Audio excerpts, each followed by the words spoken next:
Այ երեք ուղղություններով Փաշինյանը վախենում է, որ առաջիկա ընտրություններում ստանալու է փաստարկված ընդդիմախոսություն։ Հետ սա է նրան գցում այդ ցնցումների մեջ, նա կորցնում է adekvatությունը, կորցնում է բանականությունը։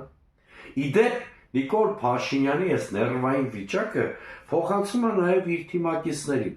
Օրինակ, երբ որ անցած 3 օրերի ընթացքում 30 անգամ Ալեն Սիմոնյանը տարբեր առիթներով ասում է, որ մենք 50% գումարած ենք ստանալու առաջիկա ընտրություններում, չկարծեք, թե նա